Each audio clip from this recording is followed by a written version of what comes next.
Hey guys, Scott here, and I want to talk about disconnects in Dead by Daylight. They're kind of a big deal. They kind of ruin the game. They're not a good thing. And the current system where you get banned if you disconnect multiple times, kind of in a small window, it works. It's just it doesn't really stop a lot of games from being ruined. But the thing is, I think the other side, where you would put harsher punishments for disconnecting, or an automated system where you're timed out or things like that, I don't think that will solve anything either. And basically, this whole video is saying that I think the current system is basically all we're gonna get, and that's just as good as you can do in a game with this many variables. So the main argument that I would have against making a harsher punishment system is that you can't automate this stuff. It's too people will always find a way to kind of circumvent it. So I think we should look at the main reason that people are disconnecting first. Honestly, people disconnect sometimes just for the hell of it. And I think those people, yeah, they should get punished. If you just get down by a Wraith at the beginning of the match and you DC, yeah, that's a dick move. And you're screwing over your teammates. The Wraith did nothing wrong, is not doing anything overpowered or anything. That's just you being a little bitch, and that sucks, and it ruins the game. And that, I wish there was a way to punish that. But the thing is, there are also a lot of things in this game that are so ridiculous on one side that you pretty much have... It's not even a multiplayer game at that point. Like, if you're going against a good player and he's using, like, Omega Blink Nurse, it's almost like, why even bother? It's already pre-written what's going to happen. You're going to lose the Survivor. You have no chance of winning. And I think in that kind of scenario, I'm not saying I advocate disconnecting because it still ruins the game, but I'm saying I sympathize. I understand. Like, the main reason you'd play Dead by Daylight is to have fun, and you ain't having fun against that. Same thing goes for, like prayer beads or even like iridescent head. I understand why people would disconnect against those things. Still not saying it's a good thing to do, but I understand it. And it goes for it goes for killer too. If I'm playing, Huntress or something, and someone burns a Haddonfield offering, and they all have balanced landing and to survive with friends, like I'm not gonna play against that. It's just I don't care about losing the blood points. They're clearly there to just make me miserable. I don't want to be a part of it. And so I'll just leave that game.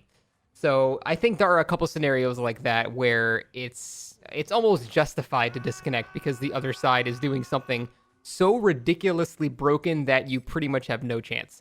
And that is more a problem with the balance of the game than disconnecting. If those issues weren't in the game, people wouldn't disconnect for those reasons, and we wouldn't have that issue. Obviously, that solution is kind of like a fairy tale land thing because that requires the game being pretty balanced, which is probably never going to be, but that is the real solution to the disconnecting problem, is removing the things that make people disconnect.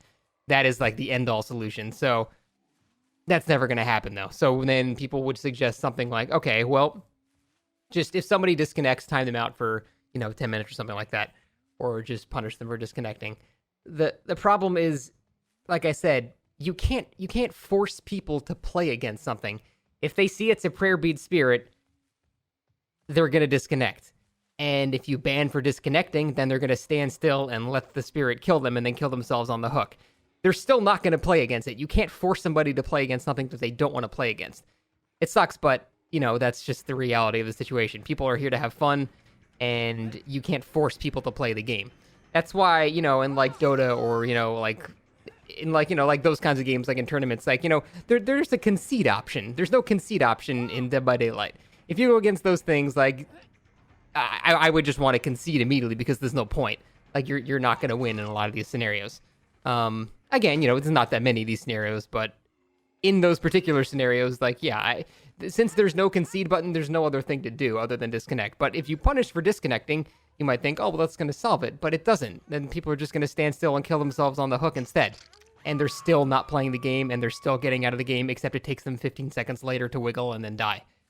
And then you can go, okay, well, then you can punish people that kill themselves on the hook. But then you're going into this really gray area where, what if a dude legitimately just forgot to press spacebar? What if he was actually trying to Kobe? What if he was new to the game and he didn't know that you're not supposed to Kobe?